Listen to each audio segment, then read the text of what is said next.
Oh yeah. Ah. Oh yeah. Oh mamma mia. Oh mamma mia, che cosa bella. Che cosa bella. Ecco gli spermatozoi sulla linea di partenza. Scoppiano i follicoli. Partiti. Hanno superato il clitoride dell'imene ed ora corrono nel tunnel vaginale. Qui bisogna rallentare perché c'è una vulva a sinistra. Ci troviamo ora all'altezza delle tube della morte. In testa lo spermatozoo Cafino, seguito a sua volta da Bachisio e da Maria Antonia. Segue una ruota, Ferruccio, Isabella e uno strano spermatozoo nero con maschera e mantello. Si tratta di uno spermatozorro. C'è una vulva pericolosa a destra.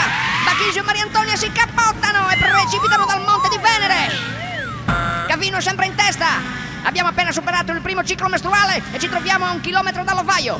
Il pubblico è in delirio e in fibrillazione. Squillano le trombe di Falloppio. Ma ecco che passa in testa Ferruccio, seguito da Isabella, Cafino e lo spermatozorro.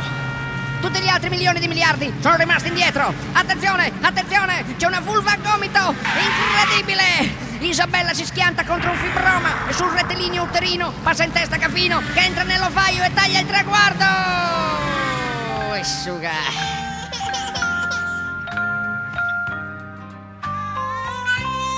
Fate la nanna coscine di pollo, la vostra mamma